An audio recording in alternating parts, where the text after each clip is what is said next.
Buat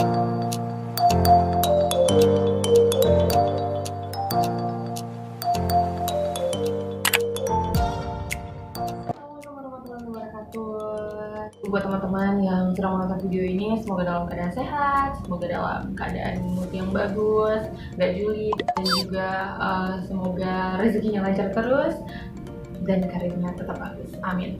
Dan di video kali ini Lena bakal bahas tentang persiapan menuju pemilihan Putra Putri Pariwisata Nusantara.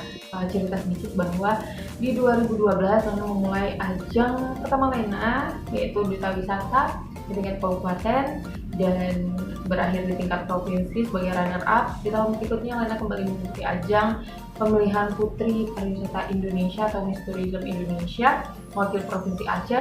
3 tahun selanjutnya Lena masih mengikuti ajang duta-duta yang serupa.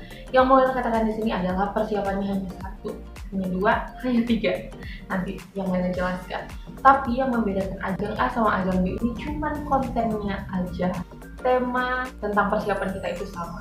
Jadi intinya adalah kalau teman-teman memang sudah menguasai persiapan-persiapan yang akan kita bahas nanti, insya Allah ajang apapun yang teman-teman ikuti, ajang-ajang serupa itu bisa ditaklukkan.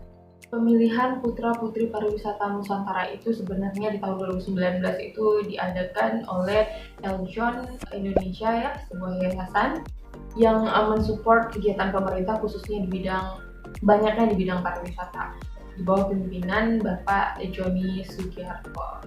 Nah teman-teman, sebelum kita masuk ke persiapannya, mungkin ada yang bertanya apa sih gunanya untuk ikut ajang-ajang seperti itu, fungsinya apa, manfaatnya apa buat kita sendiri, ya kan?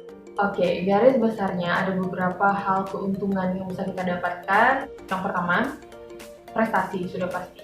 CV kita bisa indah, karir kita bisa indah lewat prestasi.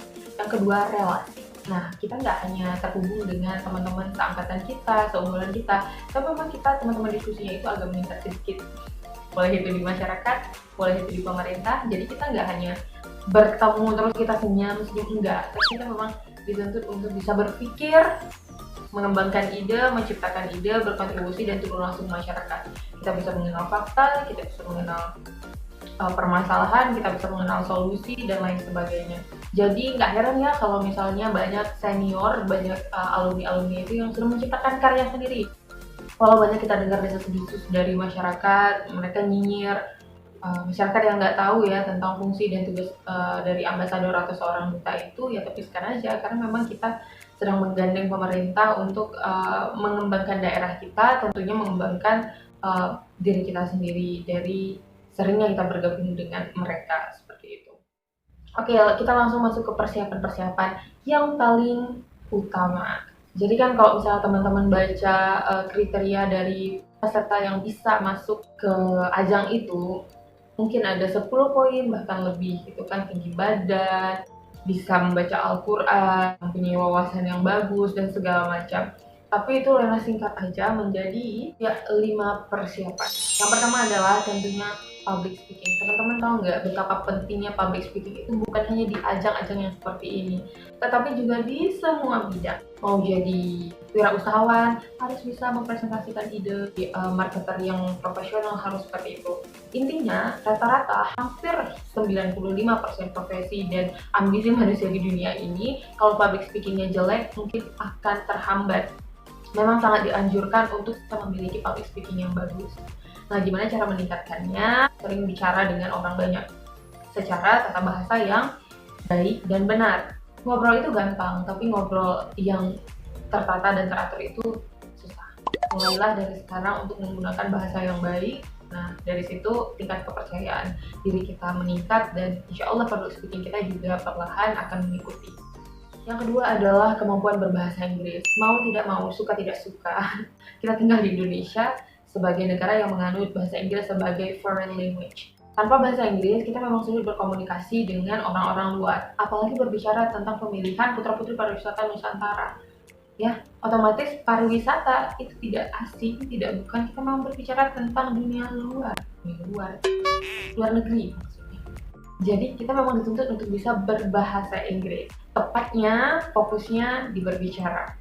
Nah, konsep berbicara bahasa Inggris itu adalah listener-nya understand what we speak, dan kita juga nggak kesulitan untuk menyampaikan ide. Itu udah kunci dasar sekali dari sebuah percakapan bahasa Inggris. Tapi teman-teman jangan sampai di situ aja ya. Jadi harus perdalam lagi bahasa Inggrisnya supaya nggak menimbulkan miskomunikasi. Yang ketiga adalah memperbanyak wawasan kepariwisataan. Jadi kan tadi kita fokusnya ke pemilihan putra-putri pariwisata Nusantara ya. Kita harus memperbanyak ilmu tentang pariwisata itu sendiri, baik itu permasalahan, baik itu solusi yang kita ciptakan, dikombin dengan solusi yang pemerintah ciptakan. Kemudian kita harus paham juga tentang detail-detail pariwisata di daerah kita, destinasi apa saja yang wajib untuk dikunjungi, destinasi apa saja yang sedang booming, destinasi apa saja yang berpotensi untuk ditingkatkan kembali dan lain sebagainya. Itu kita memang harus paham. Jangankan kita memahami daerah kita sendiri, Indonesia pun kita harus pahami. Wawasan kepariwisataan itu nggak akan sulit ya buat teman-teman yang open-minded terhadap dunia pariwisata. Jadi teman-teman bisa dengar dari daerah sana, oh banyak temen nih dari daerah A, bisa didengerin pariwisatanya apa-apa aja, kesulitan yang dapat di sana apa-apa aja, solusinya kira-kira menurut saya apa ya gitu.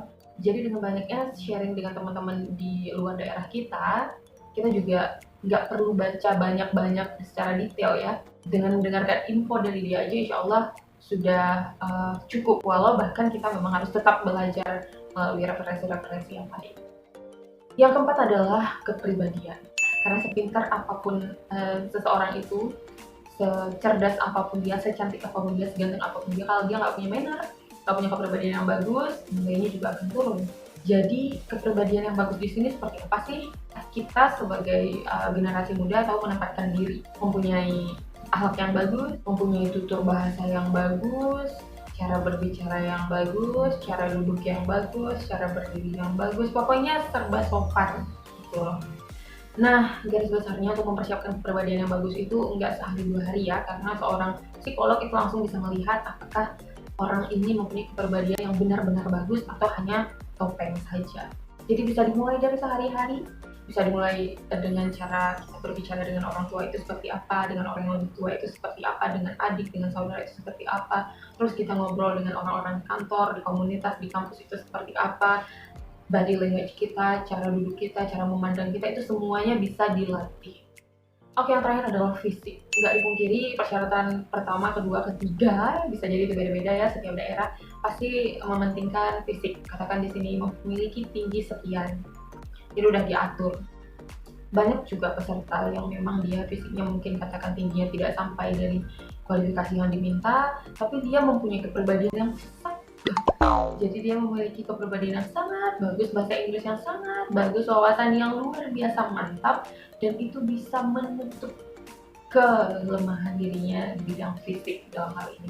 Dengan adanya kepribadian yang bagus, dengan adanya wawasan yang wow, dengan adanya public speaking yang mantap, dia bisa menyampaikan ide untuk kemudian dikontribusikan, dan itu akan menarik perhatian dari masyarakat dan pemerintah tentunya. Gak apa-apa deh kalau nggak juara, mungkin kebutuhan juara itu yang tingginya sesuai kualifikasi untuk dipertandingkan lagi di tingkat nasional, ya it's okay. Tapi keuntungan yang lain yang tadi udah Lena sampaikan tentang relasi, tentang kontribusi, ide dan segala macam, itu yang susah didapat. Jadi nggak ada masalah ya dengan fisik ya, mau pendek, mau tinggi, mau kurus, mau gemuk, mau hitam, mau putih, ya mau biru, mau pink, itu aja terus, nggak apa-apa. Yang penting niatnya bukan semata-mata tentang prestasi. Percayalah, bergabung dan berdiskusi bersama pemerintah itu mengasyikkan, menyenangkan. Kita bisa eksplor diri, kita bisa eksplor daerah kita. Pokoknya banyak hal positif yang bisa kita dapat. Oke, mungkin sekian dulu video yang bisa Lena sampaikan. Tetap semangat buat teman-teman. Niat diri, semangat diri itu sangat dibutuhkan dalam mengikuti ajang apapun. Nanti di video selanjutnya Lena akan jelaskan beberapa hal untuk meningkatkan kemampuan public speaking dan kemampuan berbahasa Inggris. Sampai ketemu di video selanjutnya. Terima kasih. Jangan lupa like, comment, dan subscribe. Insya Allah mudah-mudahan video ini bermanfaat buat teman-teman yang sedang. Assalamualaikum warahmatullahi wabarakatuh.